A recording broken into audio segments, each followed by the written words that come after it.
Detachment, in Stoic philosophy, is not coldness, indifference, or emotional numbness, but a profound form of inner freedom, the ability to remain whole, calm, and grounded regardless of how people behave or how situations unfold, because Stoics understood a truth most people never fully grasp.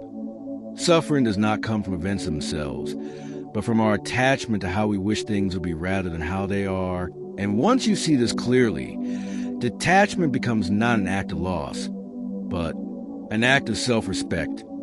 Marcus Aurelius repeatedly reminded himself that people will act according to their nature, shaped by their understanding, ignorance, fears, and desires, and expecting to behave otherwise is like being angry at fire for being hot or rain for falling. So the Stoic path begins with accepting reality as it is, not as you emotionally demand it to be, because attachment is rooted in the illusion of control, the belief that if you care enough, explain enough, sacrifice enough, or suffer enough, you can make people treat you better, love you more, or behave fairly. But Stoicism cuts through this illusion mercilessly and compassionately by teaching that the only thing fully within your control is your own judgment, your own choices, and your own character.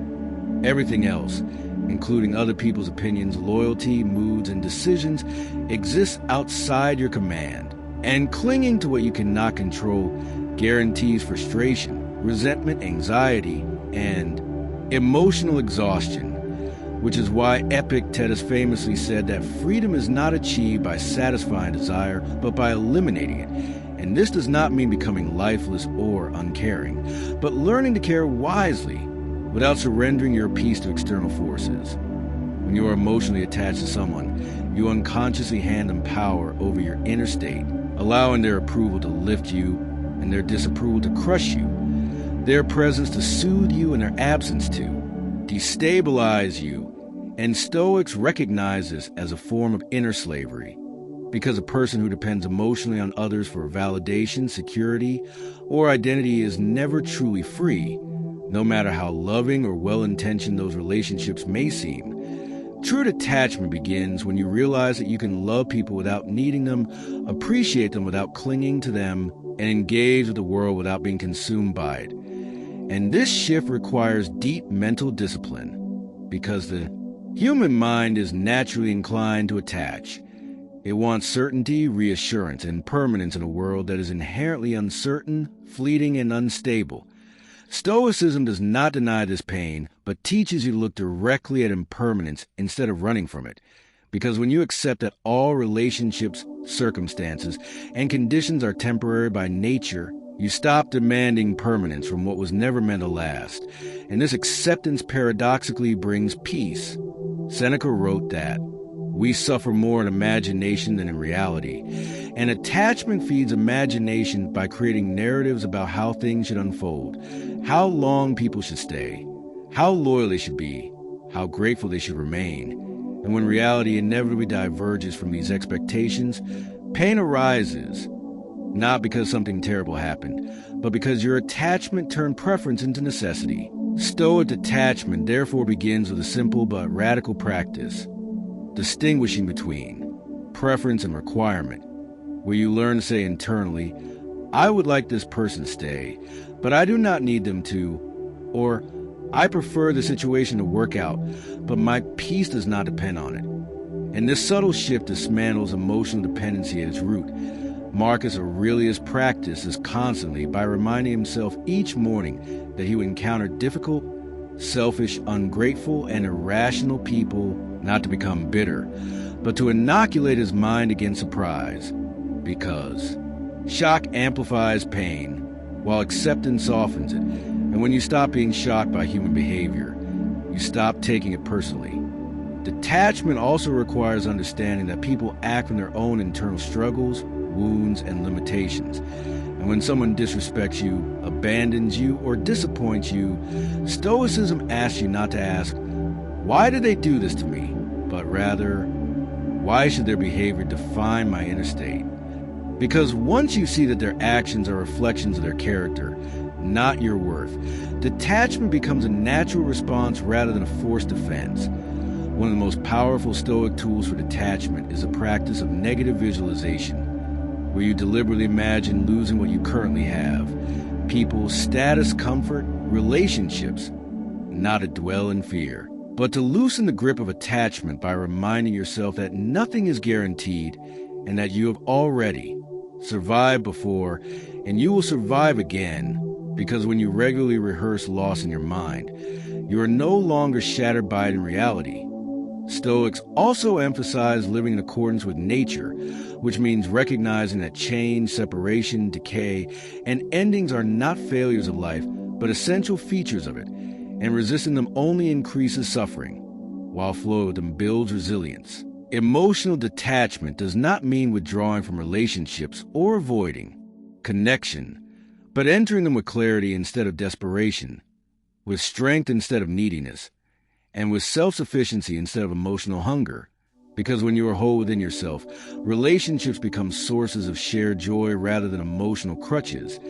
And when they end or change, you grieve without being destroyed. Stoicism teaches that attachment often disguises itself as love, but love rooted in fear of loss is not love. It is possession, and possession breeds anxiety, jealousy, and control, whereas detached love is calm, generous, and free, allowing others to be who they are without trying to bind them to your expectations.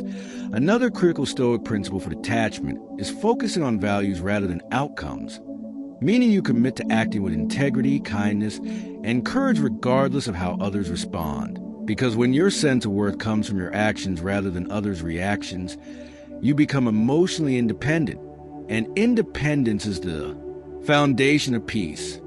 Many people struggle to detach because they fear loneliness, but Stoics understood that being alone is not the same as being empty, and that a person who cannot sit with themselves without distraction or distress will cling to others out of fear rather than genuine connection. So detachment also involves cultivating a strong inner life through reflection, journaling, contemplation, and self-dialogue, practices Marcus Aurelius used daily to anchor himself internally rather than externally. Detachment from situations follows the same principle, because when you tie your happiness to outcomes, success, recognition, stability, or certainty, you make yourself vulnerable to forces you cannot control. But when you focus instead on effort, intention, and character, you remain steady regardless of external turbulence. Stoics did not promise that detachment would eliminate pain, but they insisted it would prevent unnecessary suffering, the kind that comes from mental resistance, rumination, and emotional clinging. And this distinction is crucial because pain is. True Stoic detachment deepens when you stop seeing it as something you do and start seeing it as someone you become. Because detachment is not a reaction to pain, but a posture toward life itself, a quiet inner stance that says, I will participate fully, but I will not surrender my inner stability. And this shift requires replacing emotional reflexes with conscious principles, something Stoics train relentlessly through daily mental discipline. One of the most misunderstood aspects of detachment is a belief that it means suppressing emotions. Yet Stoicism never asks you to deny your feelings. It asks you to examine them, because emotions are judgments in disguise. And when you question the judgment, the emotion loses its grip. So instead of saying, I am hurt, the Stoic asks, what belief is causing this hurt? Often discovering that the pain comes not from what happened, but from an expectation that was violated, such as believing someone owed you loyalty, appreciation, or consistency. And once you remove the belief, the emotional charge dissolves.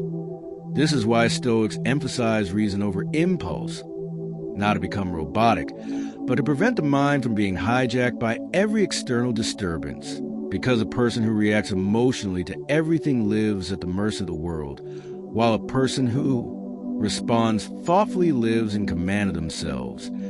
Detachment also involves releasing the need to be understood, which is one of the most exhausting attachments of all, because many people suffer not because they were wronged, but because others fail to acknowledge, validate, or recognize their pain.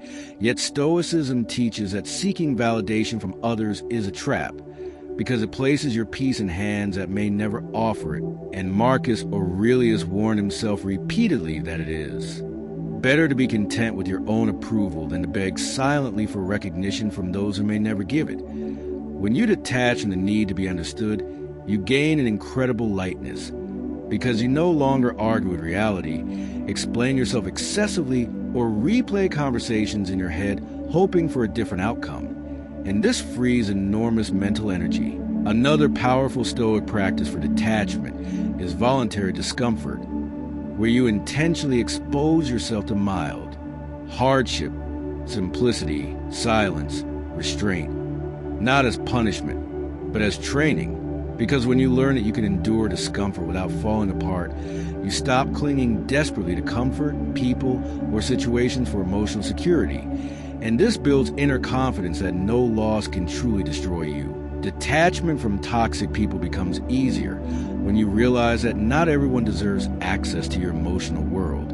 And Stoicism teaches that proximity should be earned through virtue, not granted automatically through history, familiarity, or obligation. Because staying emotionally attached to people who repeatedly disrespect, manipulate, or drain you is not compassion.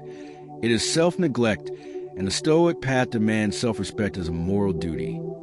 This does not mean cutting people off impulsively or harbor resentment, but quietly reducing emotional investment, lowering expectations, and refusing to let their behavior disturb your inner balance. Because indifference rooted in clarity is more powerful than anger rooted in hurt. Detachment also transforms how you experience rejection. Because when you're attached, rejection feels like a verdict on your worth. But when you're detached, rejection is simply information, feedback about compatibility, timing, or perspective, not a personal failure. And Epictetus emphasized that if someone rejects you, it only means your path and theirs were not aligned, not that you were insufficient.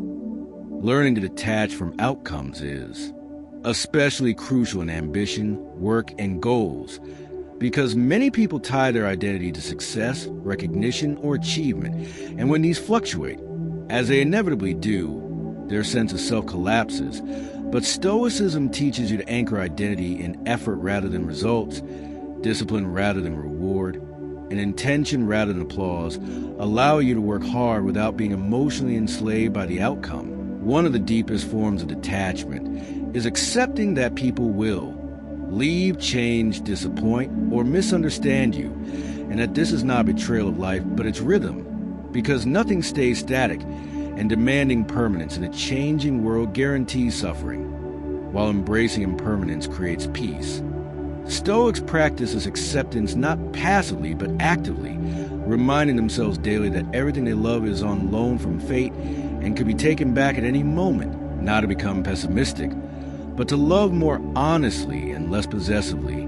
Because when you stop trying to own people or moments, you start appreciating them fully while they exist.